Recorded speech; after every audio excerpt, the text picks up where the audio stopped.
Bismillahirrahmanirrahim. Alhamdulillahi Rabbil Alamin. Wassalatu wassalamu ala ashrafil anbiya wal mursalin nabiyina Muhammad wa ala alihi wa sahbihi ajma'in. Ang lahat ng pasasalamat at lahat ng papuri ay para lamang kay Allah. Ang nawa ang kapayapaan at pangangalaga ng ating dakilang lumikha ay mapasa kanyang huling propeta na si Muhammad sallallahu alaihi wasallam, sa kanyang pamilya at sa lahat ng sumusunod sa tuwid na gabay hanggang sa huling araw. Mga minamahal na kapatid sa pananampalataya, Assalamualaikum warahmatullahi wabarakatuh, at sa mga kababayan natin, magandang araw po. Ako po ang inyong kapatid sa Islam at kababayan, Abdurrahim Loma, at mula po sa studio ng Islamic Cultural Center dito sa Damam, ay binabati po namin kayo ng magandang umaga. At ito po ay paalala lang sapagkat tayo po ay nasa field ng da'wa o pagpapalaganap ng Islam. Ako po ay balik Islam. Okay, ang tinatawag na mga balik Islam sa lahi ng mga Pilipino ay yung mga dating Kristiyano na yumakap sa Islam. Ang kwento ng pagmumuslim ko po ay unang-una yung aking ama, kaawaan nawa siya ni Allah rahimahullah, siya ang unang nag-Muslim sa amin. Way back 1992, nag-embrace siya ng Islam sa Riyadh. Then, nung umuwi siya noong 1994, may mga dala siyang mga pamphlet, mga libro tungkol sa Islam. At mga tape pa yung uso po nun eh. Then that time, kagagraduate ko lang ng high school, 6 kaming magkakapatid, ako yung panganay. So, nagpaplano ako. Kasi nung high school kami ay, alam nyo, yung taong simbahan din tayo. Lagi, lalo ng 4th year high school ako po. Hindi ako umuwi ng bahay sa tita ko, sa mga tita ko, doon ako nakatira. From school, dadaan muna ako sa simbahan bago ako umuwi. Araw-araw yun. Wala naman akong ginagawa, nakaupo lang ako doon. Then, pagdating ng bahay, nagbabasa ako ng Biblia or ginagawa ko yung mga assignment.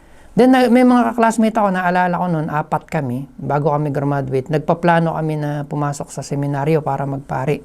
Then yung mga tita ko na sinasabi ko sa inyo, na nagpalaki sa akin at tinirhan ko, sila ay lumaki at nakapagtapos sa St. Paul College. Kumbaga kami ay mga sagradong Katoliko na Kristiyano po. Ay, bakit kami nag-Muslim? Ano yung naging dahilan? At na-convince kami na pumasok sa Islam. So yung mga libro na dala ng aking ama, binasa ko yun.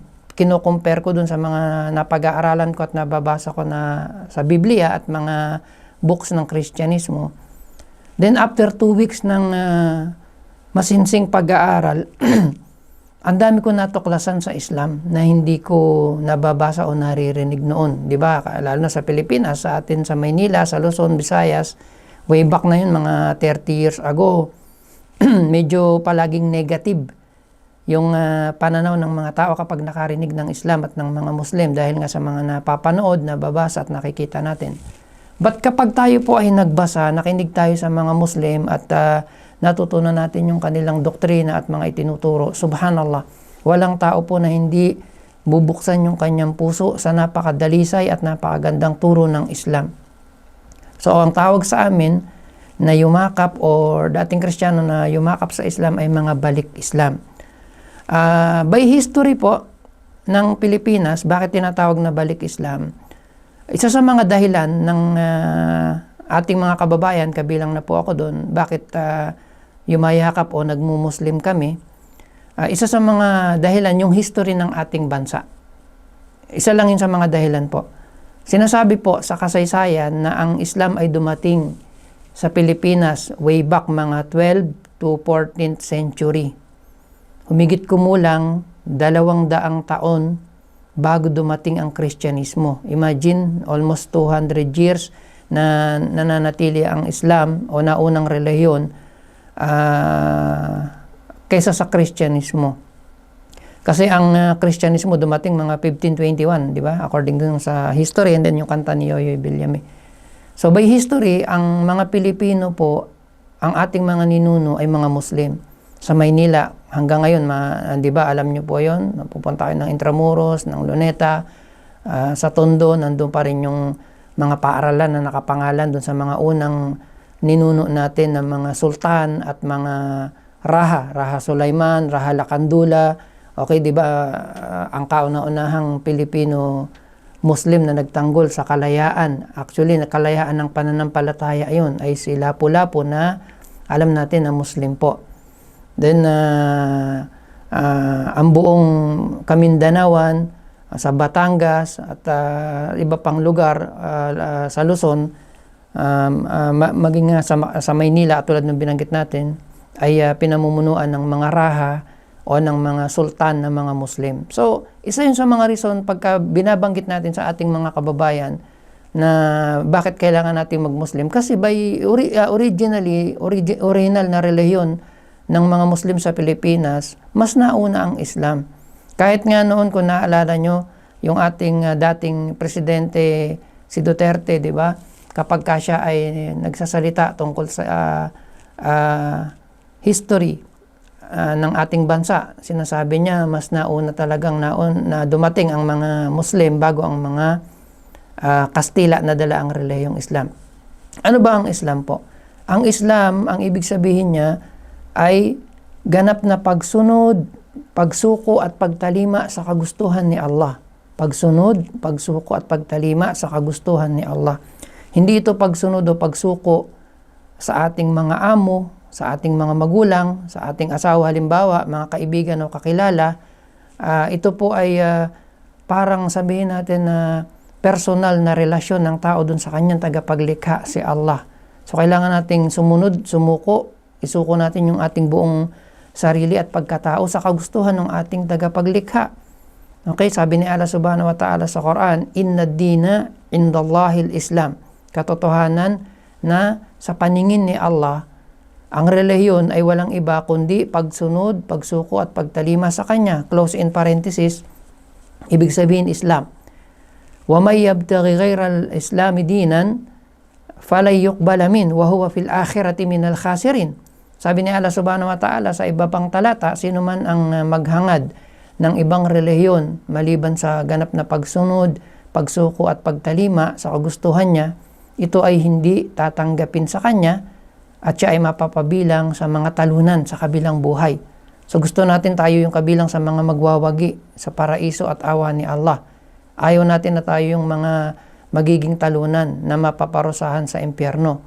Even tingnan nyo po, kahit sa mga ilang account o sabihin natin na talata na diwa ng Biblia, makikita nyo po doon yung turo ng Islam. Si Jesus Christ mismo o si Jesus mismo, may the peace and blessings of Allah be upon Him ang nagsalita. For example, ako dati bilang Kristiyano, memorize ko yung dasal na itinuturo sa simbahan, lalo na kung may misa. I-analyze natin mabuti doon. Balikan lang natin po. Di ba sabi doon ni Jesus Christ, kapag pumasok kayo sa inyong mga kwarto, ipinid nyo yung pinto at sabihin nyo ang ganito, "Ama namin, sumasalangit ka, sambahin ang pangalan mo, mapasa amin ang kaharian mo." Anong susunod doon? Sabi niya, sundin ang loob mo dito sa lupa at parang sa langit. Dapat masunod ang kagustuhan ni Allah, yung Ama na tinatawag ng mga Kristiyano. Kagustuhan ni Allah ang dapat na masunod sa sanlibutan ito, sa kalangitan man o sa kalupaan. Naalala niyo po, meron ding kwento sa Biblia, merong isang lalaki na lumapit o nagtungo kay Jesus Christ. Sabi niya, "Mabuting guro." Sabi niya, "Papaano po ako makakarating sa buhay na walang hanggan?" Tinatanong ng lalaki paano siya makakapasok sa paraiso. Ang tugon ni Jesus, sabi niya, "Bakit mo ako tinatawag na mabuti?" Meron isang mabuti, tinuro niya yung Diyos na nasa langit. And then pinayuhan niya, sabi niya, kung gusto mong pumasok sa buhay na walang hanggan, Islam pa rin yung itinuro ni Jesus. So gusto mo, sabi niya, pumasok sa buhay na walang hanggan, sundin mo ang mga utos. Sundin mo ang mga utos. Sundin mo ang mga utos, ibig sabihin Islam. Okay? So ang Islam, hindi ito bagong relihiyon po. Hindi kami nag-i-introduce ng isang bagong pananampalataya. Okay? Ang Islam, ito yung relihiyon na inabutan ni Adan. Okay? At nung kanyang asawa na si Eva. Relihiyon ni Prophet Noah, ni Moises, ni Abraham, nung kanyang mga anak, relihiyon ni Jesus at nung kanyang ina na si Maria, hanggang dito sa huling propeta na si Muhammad sallallahu alaihi wasallam. So hindi po namin kayo iniimbitahan sa isang bagong relihiyon o pananampalataya. Sa halip ay iniimbitahan namin kayo sa relihiyon na dala ni Jesus. At ito po ang Islam, ganap na pagsunod, pagsuko at pagtalima sa kagustuhan ni Allah. So ang ating pong Islamic Center, pinakasentro ng Damam, Islamic Cultural Center, kung tinatawag sa may bandang Siko.